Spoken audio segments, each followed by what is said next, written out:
Hi, boys and girls. We're going to continue working on our position chapter in math today. So you need to have pages 597 to 602 in front of you with your pencil. Go ahead and get those now. Pause the video if you need to. All right, boys and girls, the next position words we're going to talk about are next to and beside. Next to and beside.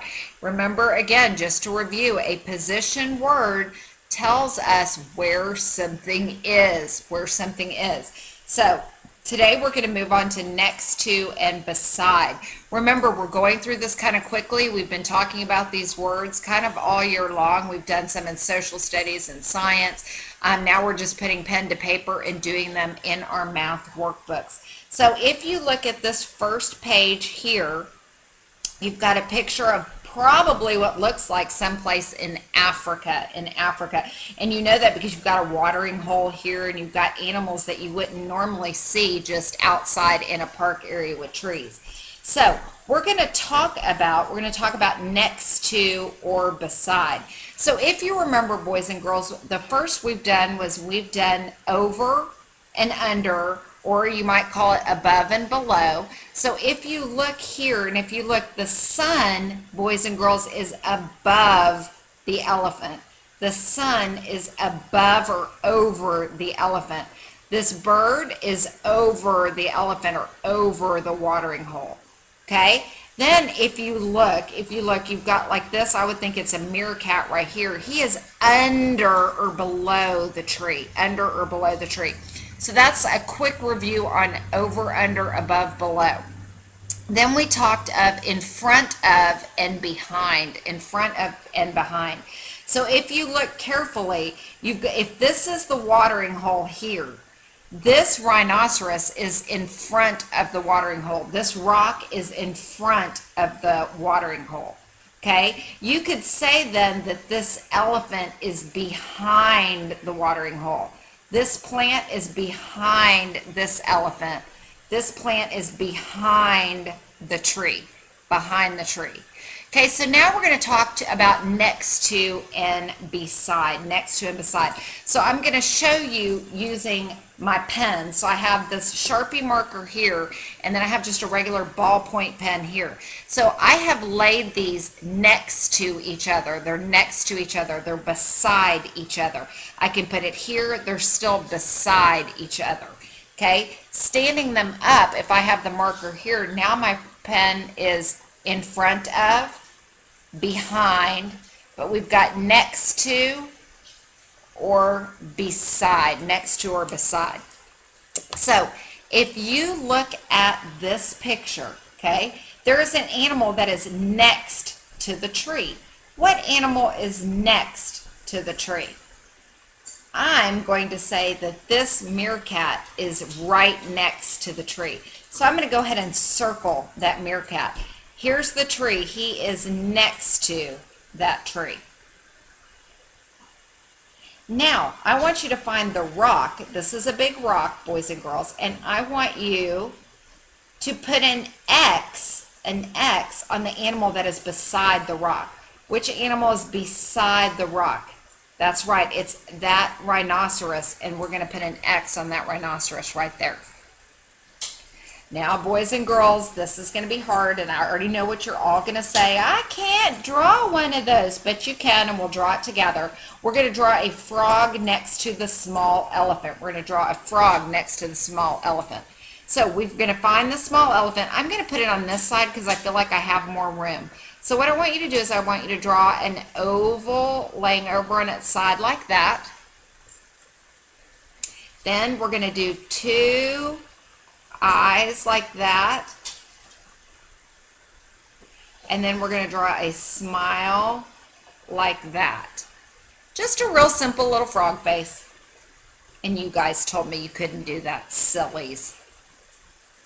Okay, let's turn the page and we're going to work some more with next to and beside. So if you look at number one at the top, do we know these guys? We sure do. These are those three little pigs. Looks like it's the story of the three little pigs.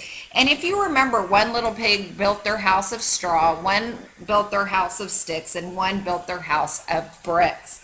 So what we're going to do is we're going to trace the circle around the pig that is next to the orange house, next to the orange brick house. So you're going to find the orange brick house, and the pig that is next to it, you're going to trace the circle. It was done for you, so you should have traced that pig right there.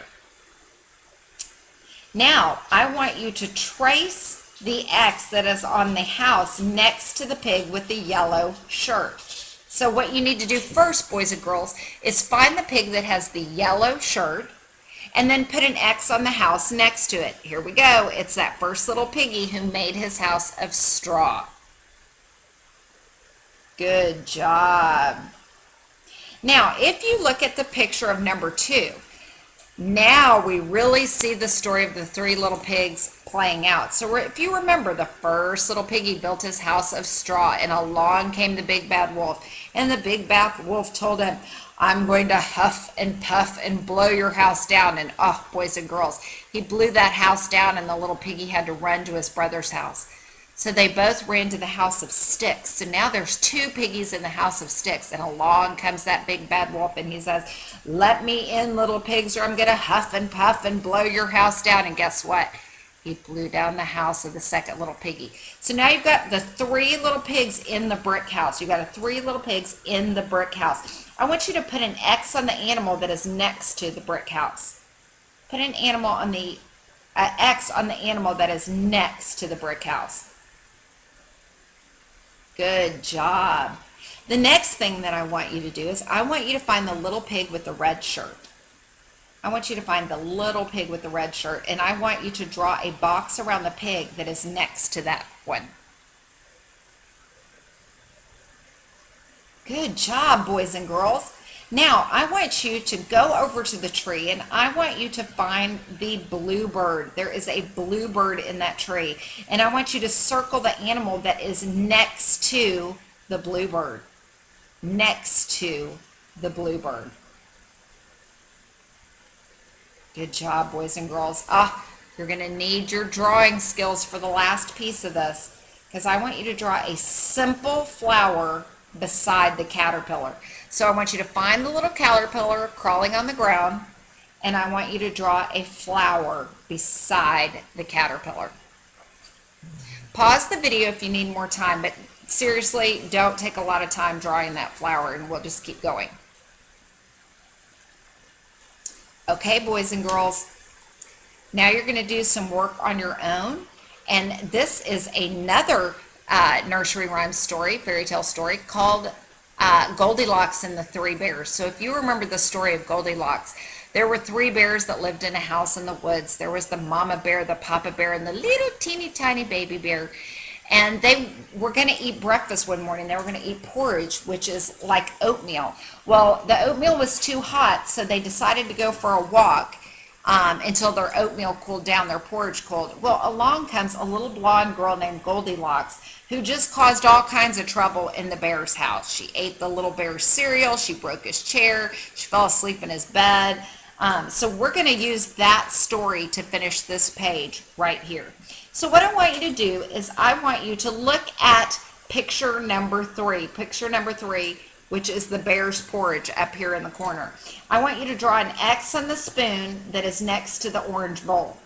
So find the orange bowl and draw an X on the spoon that is next to it. It's going to be right next to it, boys and girls. Good job.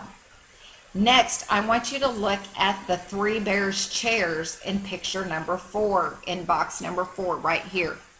Okay, now what I want you to do in this picture is I want you to draw an X on the chairs that are beside the green chair.